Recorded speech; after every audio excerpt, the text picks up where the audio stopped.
अगर आपको कभी कोई ऐसी शक्ति मिल जाए जिस शक्ति से आप पूरी दुनिया में कुछ भी कर सकते हैं तो आप क्या करेंगे सबसे पहले। हेलो दोस्तों, तो कैसे हैं आप? उम्मीद है सब बढ़िया होगा। मूवी की शुरुआत में हम एक आदमी को देखते हैं, उसका नाम नील क्लॉक है। उसकी एक किताब लॉन्च हुई है, इसी वजह से उसको स्टेज में बुलाया जाता है। तभी वहाँ एक कुत्ता भौंकने लगता है। उतने में ही नील की आंखें खुल जाती है। दरअसल नील अभी एक सपना देख रहा था और उसका कुत्ता भौंक रहा था, तो नील अपने कुत्ते को बाहर घुमाने के लिए ले जाता है। तभी वो देखता है कि उसके सामने वही लड़की खड़ी है जिसको नील पसंद करता है। इस लड़की का नाम कैथरीन है। दरअसल नील एक स्कूल में टीचर है और वो निकल जाता है अपने स्कूल उन बच्चों को पढ़ाने। दूसरी तरफ हम देखते हैं ब्रह्मांड में बहुत दूर वॉयेजर 1 में इंसानों ने जो चीजें भेजी थी वो चीजें एलियन को मिल जाती हैं और एलियन उस चीज को पढ़ते हुए बोलते हैं, हम धरती में रहने वाले इंसानों को ऐसी शक्ति देंगे और उस शक्ति से वो कुछ भी कर सकता है और वो शक्ति से इंसान अच्छा काम करेगा तो हम उसको काउंसिल में भर्ती कर लेंगे और अगर वो इस शक्ति से गलत काम करेगा तो हम इंसानों के प्लेनेट को खत्म कर देंगे। तभी वो एलियन इंसानों को चुनने लगते हैं और वो नील पे आके रुक जाते हैं और नील की तरफ वो सारी शक्तियां सेंड कर देते हैं और नील अपने स्कूल जा रहा होता साइकिल से। नील अपनी साइकिल से गिर जाता है। तभी वो शक्तियां नील के हाथ में आके समा जाती हैं, पर नील को ये पता नहीं था कि उसको कोई ऐसी शक्ति मिल गई है जिससे वो कुछ भी कर सकता है। नील फिर अपने स्कूल जाता है और अपने क्लासरूम में खड़ा होकर बाहर देखता है तो क्लास में बहुत से बच्चे चिल्ला रहे हैं। नील फिर अपने क्लास में ही बाहर खड़ा होता है और क्लास के अंदर नहीं जाता। तभी इंटरवल हो जाता है। फिर वो अपने दोस्त के साथ बैठता है। नील अपने दोस्त से बोलता है, मेरे क्लास के इतने हरामी बच्चे हैं, मेरी कुछ नहीं सुनते। नील अपने मन में बोलता है और हाथ हिलाते हुए कहता है, काश ये क्लास ही खत्म हो जाए। तभी हम देखते हैं वो एलियन एक ब्लास्ट करते हैं और वो क्लास खत्म हो जाता है और चारों तरफ आग ही आग होती है। नील ये देख के घबरा जाता है। फिर वो अपने घर जाता है तो वो देखता है उसका कुत्ता उसी के घर में टटी करे है। तभी नील हाथ हिलाते हुए बोलता है, जाओ जाके फ्लश हो जाओ, और वो डॉग की टटी खेलते हुए चली जाती है, फ्लश हो जाती है। नील सोचता है वो पागल हो रहा है। नील अपने दराज से एक विस्की निकालता है और उसको जाके सिंक में पलट देता है और हाथ हिलाते हुए बोलता है, अगर मेरे पास शक्ति है तो विस्की वापस आ जाए इस बोतल में। तभी वो विस्की वापस आने लगती है और बोतल भर जाती है। नील फिर उस विस्की से बोलता है, ये पुरानी विस्की बदल के नई आ जाए, तो वो विस्की जादू से ही चलने लगती है और विस्की की दुकान में आके खड़ी हो जाती है। तभी वो देखती है कि चारों तरफ कुछ नहीं है और वो शीशा तोड़ के अंदर चली जाती है। यहाँ अलार्म बज जाता है तो नील वहाँ से भागने लगता है। उतने में ही पुलिस वाला नील को पकड़ लेता है, पर वो पकड़ कैसे सकता था। नील का कुत्ता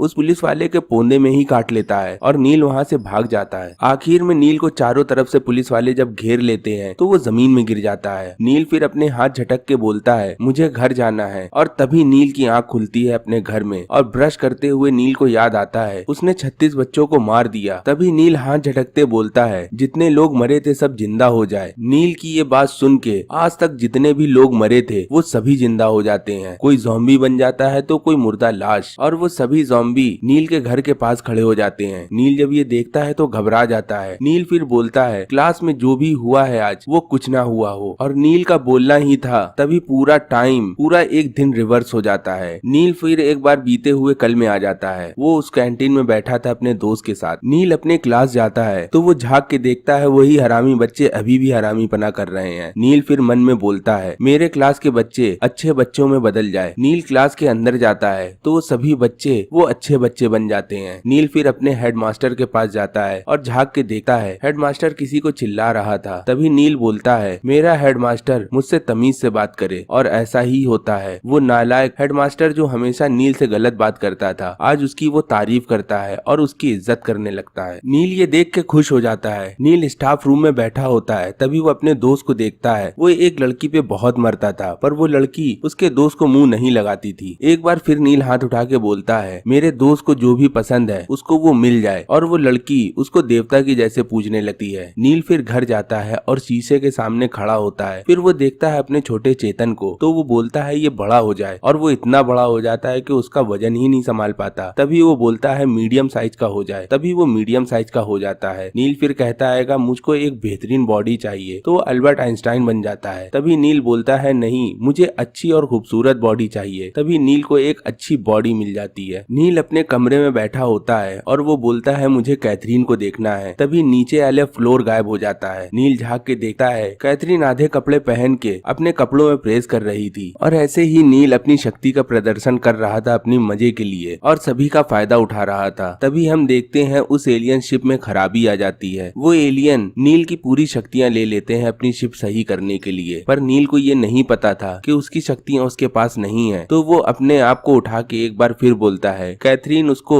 बेतहाशा प्यार करने लगे और उतने में ही उसके डोर की बेल बजती है। जब नील बाहर जाके देखता है तो कैथरीन सामने खड़ी है। फिर उनके बीच फिजिकल हो जाता है। नील की शक्तियां एक बार फिर आ जाती हैं। नील जब उठ के देखता है तो बाहर बारिश हो रही होती है। तो नील अपना हाथ हिला के बोलता है सुहाना मौसम हो जाए, और उतने में ही सुहाना मौसम हो जाता है। नील अपने कपड़ों से बोलता है आके मेरे बदन में लिपट जाओ। तभी वो कपड़े उठ के आते हैं। खुद ब खुद नील पहन लेता है। नील डाइनिंग टेबल में बैठ के खाना खाता है, और वो भी जादू से। तभी उसका कुत्ता उसके पास आके भौंकता है। तो नील बोलता है चलो तुम्हें बोलने का भी मौका दिया जाएगा, और यहाँ नील अपने डॉग को बोलने की शक्ति दे देता है। तभी वो डॉग बोलता है मैं तुम्हें बहुत पसंद करता हूँ और मैं तुम्हें बहुत ज्यादा चाहता हूँ। उतने में नील का डोर नॉक होता है। तो बाहर कैथरीन है। कैथरीन को गलत फहमी हो जाती है कि नील एक गे है और वो किसी आदमी को प्यार करता है और उसको अपने साथ रखे है। कैथरीन नाराज होकर वहाँ से चली जाती है। कैथरीन के पीछे नील भी भागने लगता है। तभी रास्ते में नील का दोस्त उसको पकड़ लेता है और बोलता है तुमने मेरे साथ ऐसा क्यों कर दिया? मुझे मेरी बीवी प्यार नहीं करती है, वो मुझको पूछती है और पूरा दिन मेरी आरती उतारती है। तभी नील उसको एक केक में बदल देता है और वो केक अपने हाथ में लेके कैथरीन को मनाने चला जाता है। कैथरीन से वो बार बार बोलता है मैं कोई गे नहीं हूँ, ना मुझको आदमी पसंद है, मुझे तो तुम पसंद हो बेवकूफ, बस तुम जानती नहीं हो। पता नहीं कहाँ से तुम लोग के बुद्धि आती है, और वो बुद्धि तुम लड़कियों के घुटनों में भरी है, और वो घुटना तुम लोग तो ढके हो। हवा लगने दो तो तुम लोग को सोचने का मौका मिलेगा। नील अपने दोस्त को भी इंसान बना देता है। दूसरी तरफ वो एलियन नील के ऊपर नजर रखे थे, और नील का सारा काम जो अभी तक उसने किया था वो एलियनों को पसंद नहीं आ रहा था। दूसरी तरफ कैथरीन अपने रूम में पहुंचती है तो उसका बॉयफ्रेंड उसके सामने बैठा होता है और उसको अनाप शनाप बोलने लगता है। हम देखते हैं नील अपनी शक्ति से एक कैंडल लाइट डिनर इंतजाम कर देता है और कैथरीन भी वहाँ आ जाती है, पर उसका बॉयफ्रेंड वो भी आ जाता है खिड़की तोड़ के। पर नील भैया कहाँ डरने वाले, नील के ऊपर वो बंदूक तान देता है। नील तो भाई नील है, उसको बहुत ज्यादा रंगने लगते हैं और अपना हाथ हिला के उसका हाथ तोड़ देते हैं, फिर जोड़ देते हैं। ये देख के कैथरीन वहाँ से चली जाती है, पर वो दोनों आपस में लड़ते रहते हैं। कैथरीन का बॉयफ्रेंड ये समझ जाता है कि नील के हाथ में शक्ति है, अगर नील हाथ ना हिला पाए तो उसकी शक्ति काम नहीं करेगी, और मौका देखते ही वो नील को बेहोश कर देता है और किडनैप करके वो अपने घर ले आता है। ग्रांट ने नील को इस तरह बांधा था कि वो अपनी शक्तियों का इस्तेमाल ना कर पाए, और अगर नील अपनी शक्तियों का इस्तेमाल करेगा तो वो उसके कुत्ते को मार देगा। तभी नील मजबूरी में बोलता है कि मुझे क्या करना है। तो ग्रांट बोलता है जितने भी अमेरिकन हैं उनके कान बड़े हो जाएं और पैर उनके चूहे के हो जाएं। तभी नील हाथ हिला के बोलता है तो सभी अमेरिकन के कान बड़े हो जाते हैं और पैर चूहे वाले हो जाते हैं। ग्रांट फिर अपने अजीबो गरीब शौक पूरे करवाता है। दूसरी तरफ कैथरीन नील को ढूंढते हुए उसके पास पहुंची, पर नील कैथरीन को नहीं मिला। नील का दोस्त कैथरीन को मिल जाता है। दरअसल उसका दोस्त अपनी बीवी से बचता फिर रहा है और उसकी बीवी उसकी बलि देना चाहती है। दरअसल वो औरत अपने आदमी को भगवान मानती है और भगवान दुनिया में नहीं रह सकते। कैथरीन उस इंसान को लेके ग्रांट के पास पहुंचती है और नील को बचा लेती है। नील जैसे छूटता है वो सभी बेवकूफे वाली बातें जो अभी तक ग्रांट उससे करवा रहा था वो सब फिर वैसा ही कर देता है। नील अपने दोस्त की बीवी का भी दिमाग सही कर देता है जो उसको भगवान जैसा पूछती थी और उसको बलि देने के लिए ढूंढ रही थी। तभी कैथरीन और उसका दोस्त उससे दूर जाने लगते हैं। तभी कैथरीन से नील बोलता है तुम मुझे छोड़ के मत जाओ। तो कैथरीन बोलती है तुम्हारे पास ऐसी शक्ति है कि मैं चाह के भी तुम्हें प्यार नहीं कर सकती। ये बात सुन के नील का दिल टूट जाता है और वो खाना खाने लगता है। अब वो अच्छा काम करेगा। तभी वो डॉग से बोलता है बताओ मुझे को क्या करना चाहिए। डॉग उसको सलाह दे देता है और नील बोलता है दुनिया में जितने भी बेघर हैं उनको घर मिल जाए और जितने भी भूखे लोग हैं उनको पेट भर खाना मिल जाए जितना वो खाना चाहते हैं। दुनिया में किसी बात में भी जंग ना हो और जो दुनिया में ग्लोबल वार्मिंग है वो भी खत्म हो जाए। नील जब टीवी चला के देखता है तो टीवी में तो उल्टा पुल्टा ही होता है। सब लोग जो खाना खाना चाहते थे वो खा खा के मोटे हो रहे थे और मर रहे थे। दुनिया में चारों तरफ घर बने थे और कहीं भी जगह खाली नहीं थी। और बात करें ग्लोबल वार्मिंग की, अब वो रिवर्स हो रही है। पूरी दुनिया में ठंडी बर्फ जम रही है। जैसे लाखों साल पहले धरती थी वैसे ही वो अपने आप को रिवर्स कर रही है। ये सब देख के नील बोलता है जैसा था वैसा ही हो जाए। नील अपने डॉग के पास बैठा होता है। तभी उसका डॉग बोलता है तुम्हारे पास जो ये शक्तियाँ हैं वो तुम मुझे दे दो, तभी तुम आजाद रहोगे और तुमको तुम्हारा प्यार मिल जाएगा। ये बात सुन के नील भी राजी हो जाता है और वो सारी शक्तियाँ अपने डॉग को दे देता है। दूसरी तरफ वो एलियन ये सब देख रहे थे और वो ये बोलते हैं इंसान हमारे काउंसिल के लायक नहीं है और हमारे साथ रहने के लायक भी नहीं है, हमें इनको खत्म कर देना चाहिए। और वहाँ एक वो बटन दबा देते हैं जिससे एक बहुत बड़ी लेजर निकलती है जिससे धरती खत्म हो जाएगी। पर यहाँ नील का डॉग बोलता है जहाँ से ये शक्ति आई है वो जगह ही खत्म हो जाए तो वो लेजर जो धरती की तरफ आ रही थी वो लेजर उन्हीं की तरफ वापस चली जाती है और पूरा स्पेसशिप को ब्लास्ट करते हुए वो एलियन भी मारे जाते हैं। फिर अचानक नील की आंख खुलती है। नील अपना हाथ हिला के कुछ और बोलता है पर कुछ नहीं होता। नील को लगता है कि अभी उसने सपना देखा। नील फिर दौड़ते हुए आता है कैथरीन के पास और कैथरीन को डेट के लिए बोलता है तो कैथरीन भी हाँ कर देती है और वो दोनों चले जाते हैं। पर रुकिए, अभी आप ना जाइए। अगर आपको ये मूवी अच्छी लगी हो तो आप इस चैनल को लाइक और सब्सक्राइब करें। तभी हम देखते हैं वो डॉग को। वो डॉग के पास अभी भी वो शक्ति है और डॉग ने ही कैथरीन को राजी किया था और डॉग को ये पता था कि कैथरीन ऐसी खूबसूरत लड़की है जो पप्पू जैसे लौंडों को बिल्कुल नहीं भाव देगी। इसी वजह से कैथरीन को उसने हाँ कहलवाया था नील के साथ डिनर करने के लिए। इसी के साथ होती है मूवी खत्म। मिलते हैं हम लोग अगली वीडियो में, तब तक के लिए गुड बाय।